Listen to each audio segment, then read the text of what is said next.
बोलो साईनाथ महाराज की जय। ओम साई राम, ओम साई राम। प्रिय भक्तों, बाबा के अनेकों भक्त उन्हें एक सिद्ध साधक ही नहीं मानते थे, वरन परमेश्वर का अवतार मानते थे। परंतु श्री बाबा ने उपदेश करते हुए स्वयं अपने मुंह से ऐसा कभी अधिकार पूर्वक नहीं कहा। वे अपने लिए सदा यही कहते थे कि वे अल्लाह के सेवक हैं, अल्लाह के बंदे हैं। इन शब्दों का प्रयोग किया करते थे। वे स्वयं ऐसा मानते थे कि उन पर उनके गुरु की पूर्ण कृपा है। बाबा कहते थे, मैं तो केवल निमित्त मात्र हूँ। गुरु की कृपा और आशीर्वाद से ही मैं भक्तों को संकट से मुक्त करता हूँ और उन्हें सन्मार्ग पर लाने की दिशा दिखाता हूँ। 60 वर्ष के लंबे समय में उनका भक्त समुदाय हजारों लाखों की संख्या में बढ़ा, परंतु कि किसी एक भी व्यक्ति के सामने उन्होंने यह नहीं कहा कि मैं ही सब कुछ हूँ या मैं परमेश्वर हूँ। ऐसे उद्गार प्रकट नहीं किए। मैं तो परमेश्वर की आज्ञा का पालन करता हूँ। मैं स्वयं उस ध्यान का तुच्छ सेवक हूँ, ऐसा वे सार्वजनिक रूप से कहा करते थे। केवल मुंह से बातें बनाने की अपेक्षा श्री बाबा का झुकाव हाथ से काम करके दिखाने की ओर रहता था। बाबा ने धर्म उपदेशकों की भांति लंबे लंबे प्रवचन या उपदेश करने का कभी प्रयत्न नहीं किया। सहज रूप से उन्होंने तो एक आध बार लीला करके दिखाई और उसका गहन गूढ़ अर्थ समझाने के लिए भक्तगणों को अपनी बुद्धि लगानी पड़ती थी। साईनाथ महाराज दोपहर के समय और संध्या बेला में भक्त लोगों के बीच बैठकर इधर उधर की बातें किया करते थे। उनके बोलने की पद्धति अनोखी एवं विशिष्ट प्रकार की होती थी। बाबा को अष्टसिद्धियाँ प्राप्त हुई थी, इसमें तिल भर भी संदेह नहीं हो सकता है। अपने सन्मुख बैठे हुए किसी भी छोटे बड़े व्यक्ति के मन की भली बुरी भावनाओं को वे सही सही जान लिया करते थे और थोड़ी बातें करने के पश्चात सबके सामने उसकी चर्चा किया करते थे। जिस व्यक्ति से उनकी बातों का संबंध होता था, वह अपने मन में सब कुछ समझकर श्री साई के चरणों में अपना मस्तक झुका दिया करता था। श्री साईनाथ महाराज के कारण ही शिरडी गांव को असाधारण महत्व प्राप्त हुआ है। शिरडी के वयोवृद्ध लोग बताते हैं कि तरुणावस्था में श्री साई महाराज अत्यंत सुंदर और तेजस्वी दिखाई दिया करते थे। देखते ही देखते वे किसी भी व्यक्ति को अपनी अद्भुत व्यक्तित्व से मोहित कर लिया करते थे। वैसे उनका स्वभाव बड़ा उग्र था। आरंभ में तो वे किसी व्यक्ति को अपने समीप तक भी नहीं खड़ा होने देते थे। धनवान या राजा प्रसाद में पले हुए बड़े लोगों की वे किंचित भी परवाह नहीं किया करते थे, पर निर्धन तथा सचरित लोगों की वे अत्यंत प्रेम और ममता का बर्ताव किया करते थे। दुर्जय एवं दुस्तर संसार पर उन्होंने पूर्ण विजय प्राप्त की थी। श्री साईं कभी कभी ऊपर से क्रोधावस्था में दिखाई देते थे, परंतु भीतर से वे दया और शांति के अगाध सागर थे। उनके हृदय में ज्ञान भंडार मानो मूर्तिवत होकर विराजता था। वैष्णव की उनमें प्रगाढ़ श्रद्धा थी। दान देने में वे मानो कर्ण के अवतार थे। उनकी गतिविधि एक चमत्कारी उन्मुक्त व्यक्ति के सदृश प्रतीत होती थी, क्योंकि वे सदैव आत्मस्वरूप में ही निमग्न रहते थे। ऐहिक जड़ एवं नाशवान वस्तुओं में उनकी आस्था कभी नहीं देखी गई।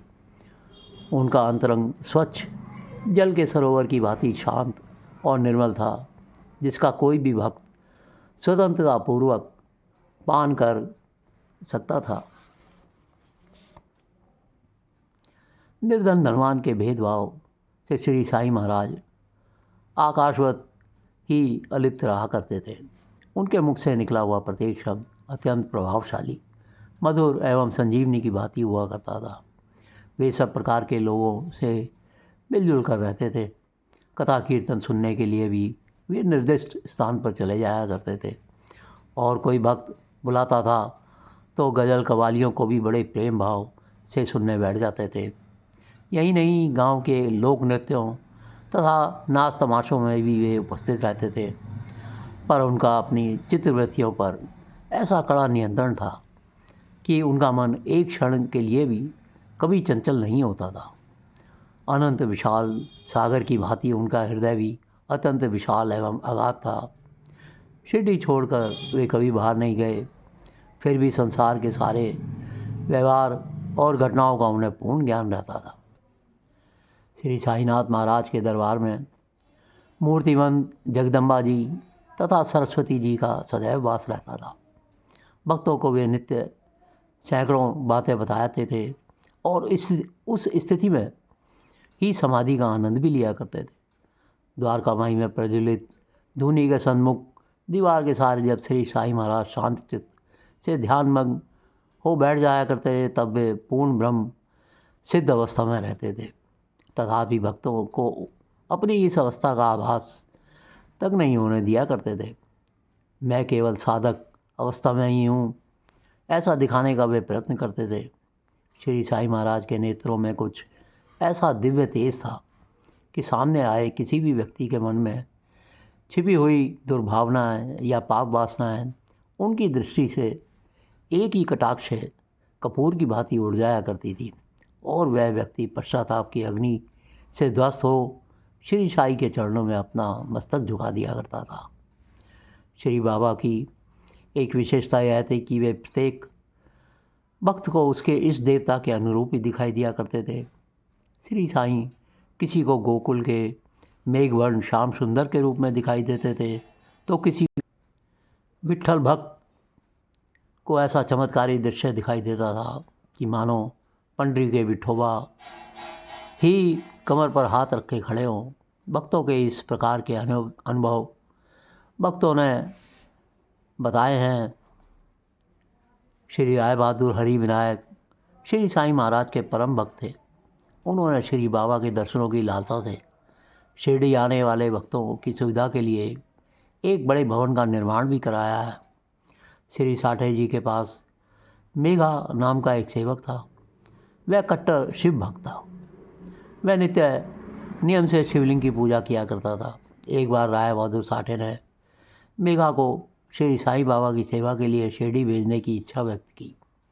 मेघा शंकर की पूजा छोड़कर एक फ़कीर की पूजा सेवा करने की अपने स्वामी की आज्ञा सुनकर बहुत ज़्यादा दुखी हो गया। श्री साठे जी ने उसे बहुत समझाया और श्री साईं महाराज के सच्चे स्वरूप के विषय में उसे विस्तार से उपदेश दिया, जिसके फलस्वरूप मेघा का कुछ समाधान हुआ और वह शिरडी की ओर चल पड़ा। मेघा के द्वारका माई के प्रांगण में पैर रखते ही श्री साईं महाराज एकदम उठकर खड़े हो गए और हाथ में पत्थर लेकर क्रोधित होकर गरजने लगे और उससे बोले, खबरदार, जो ऊपर आया तो चला जाए यहाँ से। तू एक फ़कीर के पास क्यों आया है? श्री साईं महाराज ने प्रथम भेंट में ही मेघा के मन का भाव जान लिया और उसे शिव लिंग की पूजा करने का आदेश दे दिया। फिर तो मेघा श्री बाबा का परम भक्त बन गया। वह श्री साईं के नाम का शंकर शंकर के रूप में जप करने लगा। एक समय हाई कोर्ट के एक वकील जब श्री साईं महाराज के दर्शनों के लिए गए तो श्री बाबा बोल उठे, क्या कहना चाहिए? श्री राम जय जय राम। श्री बाबा ने जब 3-4 बार इस प्रकार राम नाम का उच्चारण किया तब कहीं वकील साहब के मस्तिष्क में प्रकाश हुआ। वे राम भक्त थे और कुछ वर्ष पूर्व उनके गुरु ने उन्हें श्री राम जय जय राम मंत्र जपने का निर्देश दिया था। श्री बाबा ने उन वकील महाशय को उनके इस देवता तथा गुरु मंत्र का स्मरण दिलाकर संसार तापत्रस्त उनकी भटकने वाली गाड़ी को सही मार्ग पर लाकर छोड़ दिया। इसी प्रकार एक बम्बई से आए हुए एक सज्जन से श्री साईं महाराज ने कहा, अरे तू यहाँ क्यों आया है? जा बजरंग बली की सेवा कर और उनकी पूजा कर। जब वह सज्जन श्री बाबा का दर्शन कर साठेवाड़ा में लौटे तो वहाँ उपस्थित लोगों ने उसने प्रश्न किया कि श्री बाबा ने उन्हें हनुमान जी की भक्ति करने का आदेश क्यों दिया।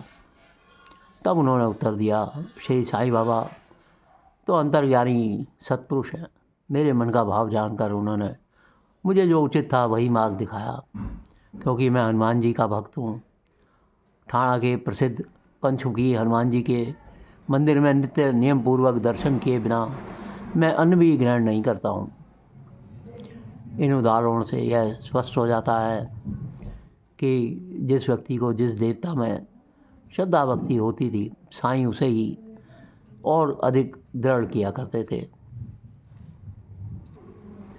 एक समय एक डॉक्टर अपने मित्रों के साथ तमाशा देखने के लिए शिरडी आए।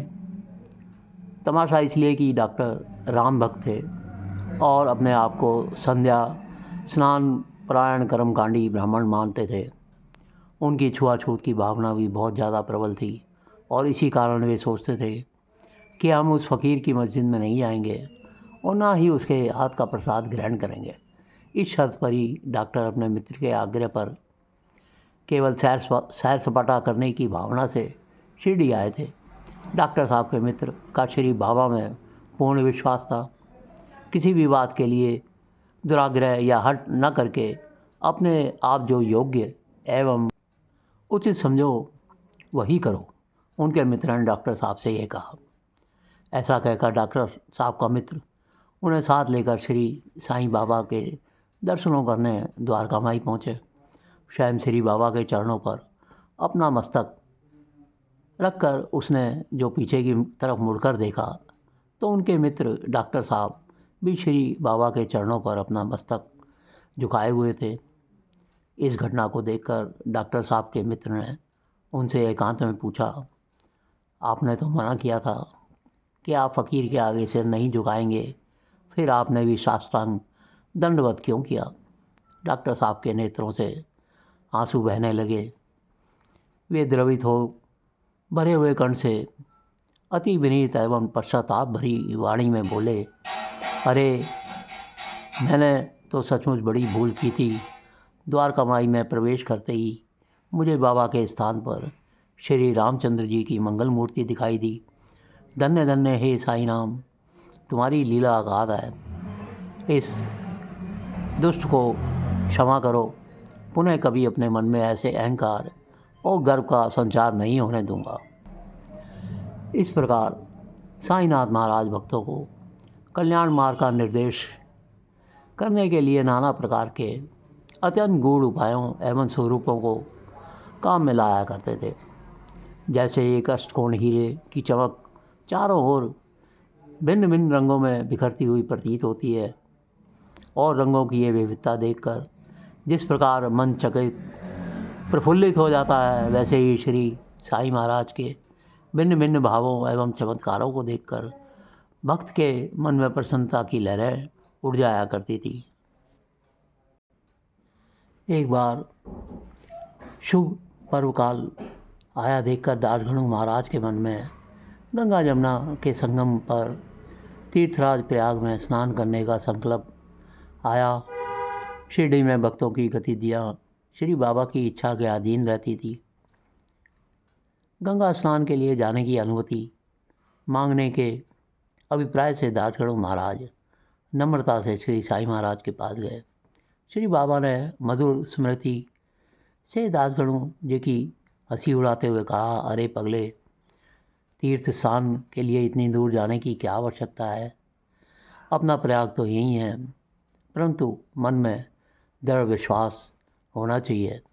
श्री साईं महाराज के इतना कहते ही एक अद्भुत चमत्कार हुआ। दासगणु महाराज जी ने श्री साईं की आज्ञा शिरोधार्य मानकर उनके चरणों पर मस्तक रखा और कुछ ही देर में श्री साईं महाराज के पैरों के दोनों अंगूठों से गंगा जमुना की पवित्र जल का स्रोत बहने लगा। यह चमत्कार देखकर दासगणु जी का हृदय भर आया। उनकी आंखों से आंसू की धारा बहने लगी और वह श्री साईं महाराज की अगाध लीला देखकर मन की संपूर्ण आह्लाद भरी स्थिति में उन्होंने मराठी में एक भक्ति रस पूर्ण एक पद भी लिखा। प्रिय भक्तों, बाबा कहते हैं जो मुझे अत्यधिक प्रेम करता है वो सदैव मेरा दर्शन पाता है। उसके लिए मेरे बिना सारा संसार ही सुना है। वह केवल मेरा ही लीला गान करता है। वह हमेशा मेरा ही ध्यान करता है और सदैव मेरा ही नाम जपता है। जो पूर्ण रूप से मेरी शरण में आ जाता है और सदा मेरा ही स्मरण करता है, अपने ऊपर उसका यह ऋण मैं उसे मुक्ति प्रदान करके चुका देता हूँ। जो मेरा चिंतन करता है और मेरा प्रेम ही जिसकी भूख प्यास है, तथा जो पहले मुझे अर्पित किए बिना कुछ भी नहीं खाता, मैं उसके अधीन हो जाता हूँ। जो इस प्रकार मेरी शरण में आता है वह मुझसे मिलकर उसी तरह एकाकार हो जाता है जिस प्रकार नदियाँ समुद्र में मिलकर एकाकार हो जाती है। इसलिए महत्ता और अहंकार का सर्वथा त्याग कर तुम मेरे प्रति जो तुम्हारे हृदय में आसीन है पूर्ण रूप से समर्पित हो जाओ। प्रिय भक्तों, बाबा के पावन उपदेशों, उनकी लीलाओं का हम इसी प्रकार वर्णन करते रहेंगे।